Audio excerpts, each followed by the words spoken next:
Recent Talk. Ndagusuhuje cyane kandi nguhaye ikaze wowe udukunda, wowe utwifuriza ibyiza umunsi ku wundi. Ngushimiye cyane ko wakoze subscribe. Imana iguhe umugisha, ubwira ngo warakoze cyane gukora subscribe. Niba utarakora subscribe nagushishikariza gukanda subscribe kugira ngo tujye tubana mu biganiro tukugezaho umunsi ku wundi. Uyu munsi tugiye kurebera hamwe ubusobanuro bw'izina Audrey bitewe nuko urisoma, ariko basoma Audrey twifashishije dictionnaire.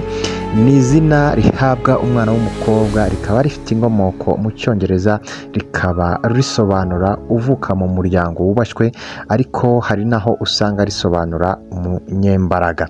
Hari amazina rero akomoka kuri iri zina usanga ameze nkaho ushobora gusoma Audria, Audrey, nk'uko bisanzwe Audriana, Audrey.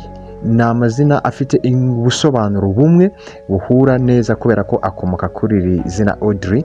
Rikaba nk'uko nabikubwiye ni izina rivuga se, ni izina ryakomotse mu rurimi rw'icyongereza, rikaba risobanura umuntu uvuka mu muryango ukomeye. Nsuhuje rero abantu bitwa iri zina, bafite izina ryiza cyane rwose. Ni izina ushobora guha umwana wawe cyangwa se ushobora kwita umwana wawe maze rikazamubera ikintu cyiza cyane. Kandi burya icyo kintu njya nyibwira ababyeyi, bavuga ati kwita amazina abana banyu meza niyo mpano ya mbere muba muhaye abana banyu. Bimwe rero mu biranga ba Audrey, ni umuntu utuje, wihangana, uzi kugira ibanga kandi uzi kubana n'abandi, ku buryo uko waba umeze kose, uko waba uteye kose, agerageza uko ashoboye akabana nawe kandi mukabana neza cyane kandi akabigiraho bikomeye cyane.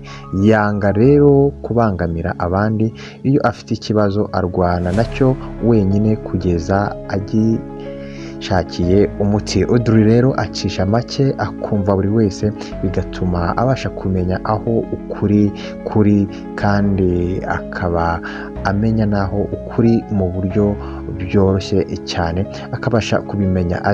Azi guha abantu no kubahuza, kandi kuko adahuza abandi usanga abantu bose bamwizera ndetse n'umwanzuro afashe bakawubaha cyane. Ni umuntu mwiza cyane, ni umuntu usobanura buri kimwe ku nshuti ze, akunda kwiga amasomo, akora ibijyanye n'ubucuruzi ndetse no gukora ubushakashatsi ngo amenye impamvu ya buri kintu icyo ari cyo cyose. Ni umuntu rero ugera ku ntsinzi ye, kandi niyo byamugora bikaba byanatinda, icyo yiyemeje akigeraho mu buryo bwiza kandi mu buryo bugezweho.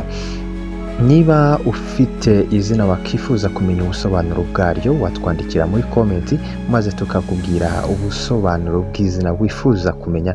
Cyangwa se niba wumva uri umuntu wumva ukeneye kumenya amazina wakita umwana wawe, watwandikira muri komenti nabwo tukakubwira amazina meza agezweho, amazina ameze neza ushobora kwita umwana wawe cyangwa se ushobora guha umwana wawe. Buri munsi mbabwira ko izina ni impano nziza umubyeyi agenera umwana we akiri mu nda, kandi iyo mpano nziza ikazamubera umugisha ubuzima bwe bwose. Ndagushimiye cyane rero niba twatangiranye iyi video, nkubwira ngo warakoze cyane kudutega amatwi. Umwanya wawe uduhaye, Imana iguhe umugisha. Niba utarakanda subscribe, wakanda kuri subscribe.